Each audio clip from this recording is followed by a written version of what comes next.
ढोल की थाप, गूंजता जय जोहार का नारा और हजारों आदिवासियों का वो जोश जो आज राजस्थान की राजनीति की नई इबारत लिख रहा है। बांसवाड़ा के भीलकुआ चौराहे पर जब सैकड़ों कार्यकर्ताओं ने अपने जननायक राजकुमार रोत का स्वागत किया तो ये सिर्फ एक स्वागत नहीं था, बल्कि आने वाले एक बड़े सियासी तूफान का संकेत था।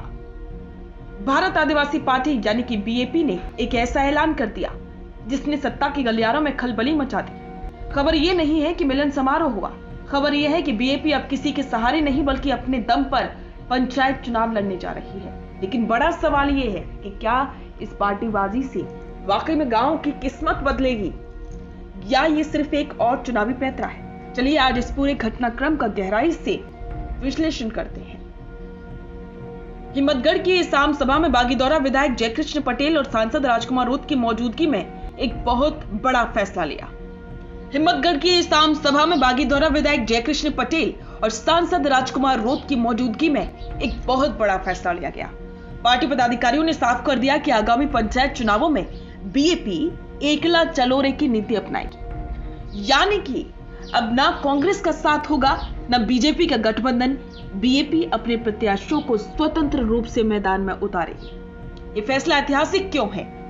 क्योंकि अब तक आदिवासियों की वोट बैंक पर बड़ी पार्टियों का कब्जा रहता था, लेकिन अब आदिवासी समाज अपना नेतृत्व खुद चुनने की जिद पर अड़ा है। स्वतंत्र चुनाव लड़ने का मतलब है अपनी विचारधारा को सीधा जनता तक पहुंचाना और गांव के स्तर पर मजबूत पकड़ बनाना। अक्सर राजनीति में बड़ी बड़ी बातें होती हैं, लेकिन इस बार का एजेंडा जमीनी है। क्षेत्रीय समस्याओं को लेकर ग्रामीणों ने सांसद को जो ज्ञापन सौंपा उसमें सियासत नहीं बल्कि कुछ और ही था। ग्रामीणों ने सतसेरा से बांसवाड़ा और कुशलगढ़ से अहमदाबाद तक नियमित बस सेवा की मांग की। आप सोचिए कि आज के दौर में भी अगर एक छात्र को कॉलेज जाने के लिए या एक मजदूर को काम पर जाने के लिए घंटों इंतजार करना पड़े तो विकास कैसा? क्या बीएपी इन बुनियादी सुविधाओं को दिला पाएगी? राजकुमार रोत ने हिम्मतगढ़ विद्यालय में 4 नए कक्षों के निर्माण की घोषणा करके ये तो जता दिया है कि शिक्षा उनकी प्राथमिकता है, लेकिन अब भी सवाल बहुत बड़ी है। अब आते हैं सबसे बड़ा सवाल पर, क्या इस राजनीतिक सक्रियता से गांव की किस्मत बदलेगी? इसका जवाब है पॉजिटिव भी और चुनौती दोनों में ही छुपा है।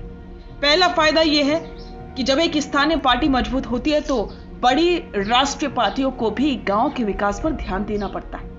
प्रतिस्पर्धा हमेशा जनता के लिए फायदेमंद होती है। और दूसरा फायदा यह है कि राजकुमार रोत जैसे युवा नेता खुद उसी समाज से आती हैं, वे जमीनी तकलीफों को जानते हैं। जब सत्ता की चाबी अपने हाथ में होगी तो फाइलों का सफर छोटा हो जाएगा। लेकिन चुनौती क्या है?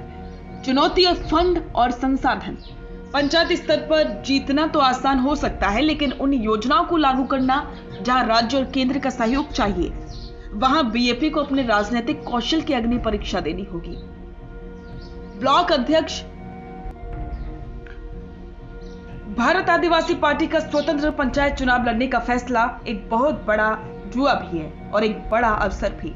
अगर वे सफल होती है तो ये राजस्थान की राजनीति का एक नया अध्याय होगा, जहां विकास का रास्ता जयपुर या दिल्ली से नहीं बल्कि भीलकुआ और हिम्मतगढ़ जैसे गांव के गलियों से होकर गुजरेगा। क्या आपको लगता है कि स्थानीय पार्टियों के आने से गांव में बदलाव जल्दी आता है? क्या राजकुमार रोत बागड़ की किस्मत बदल पाएंगे? अपनी राय कमेंट में जरूर लिखें। और अगर ये स्टोरी पसंद आई हो तो वीडियो को लाइक करें और शेयर करें। रुकिए और जरा ध्यान से सुनिए। क्या आप हमारी इन खबरों से अपने व्यापार को भी बढ़ाना चाहते हैं? तो आप भी खबरों के दौरान इस तरह के एलिमेंट्स पर अपना विज्ञापन दे सकते हैं, या फिर ऐसे खबर के 1 मिनट बाद अपना पूरा विज्ञापन डलवाएं, जो कि 8 लाख से ज्यादा सब्सक्राइबर्स और फॉलोअर्स वाले द फैक्ट इंडिया चैनल्स और पेजेस से राजस्थान के कोने कोने में पहुंचेगा और इससे आपका व्यापार, ब्रांड सब कुछ बढ़ेगा।